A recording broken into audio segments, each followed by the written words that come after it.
All right, guys, now every year you get these new collectors, actually not a new collector, because we're talking about Mark Cooper, but this is his first year actually having a booth at the Chicago Drum Show, and he kind of found out it's a big deal. But we visited Mark, and he showed us a lot of the same drums that you've seen in the interviews that we've done on our interviews page at VintageDrumsTalk.com. So here's Mark Cooper showing us a lot of those drums. It was a lot of fun. We're going to look at Mark's booth. He's got some cool stuff. Unlike the other vendors, I charge admission fee to mine. Well, let's see what we got here. Anybody got any change? Let's go have a look. What do you say? Please do. Come on. What do you got, Mark? Show us what you got. Come on in here. Now, you know, this is really a treat for me because I'm recognizing a lot of these drums that we've done from our interviews, only I've never seen them in person. That's right. Especially, here's the Peacock Pearl marching drum. Now, guys, you saw that in the interview.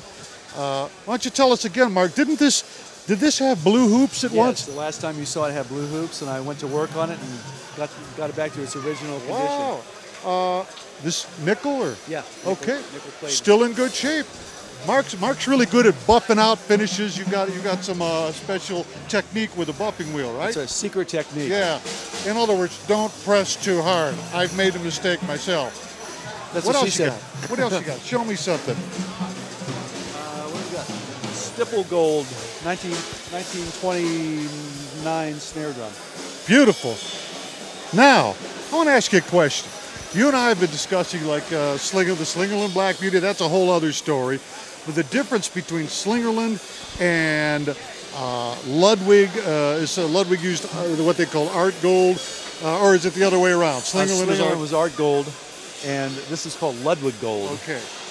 Is the process the same? Yes, is this copper plated? It's a copper plating with a clear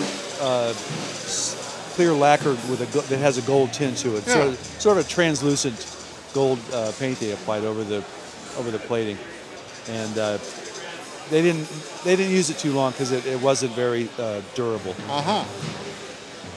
And the actual stipple gold itself, that is. Well, now here, someone has at some point in history spray painted some gold over top of the original gold. I see. And originally it would have been more of a beige color.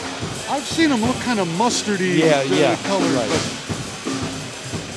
And a year on that would be? I believe that's 1929. Now, a lot of these guys we've seen in our interviews. Mark and I have done a lot of talking on the phone. You've seen the interviews, and a lot of these drums are featured there. So if you want to, go to the Mark Cooper interview page if you want to see a close view of these still shots. But we're going over them real quickly right now, live with Mark Cooper. What else you got, Mark? Here. This is a rewrap. Yeah.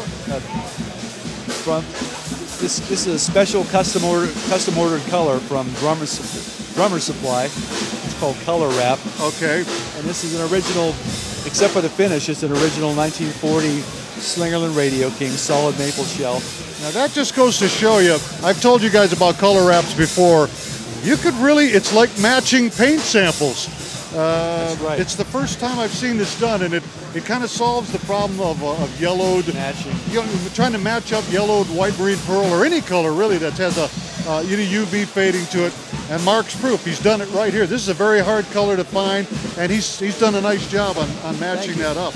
Thank you. Let's move on. This is a Slingerland Artist model from about 1930. Heavy solid brass shell. Weighs a ton.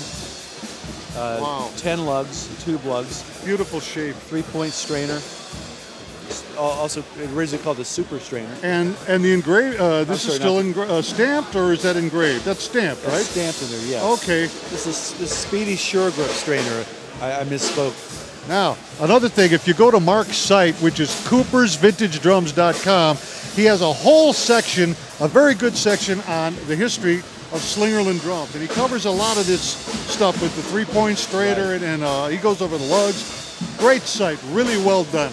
Congratulations on that, Mark. Hey, you know what? This is our first go around with the show today, so we're gonna get back with you a little later because you're here the whole show. I am. We're here one day.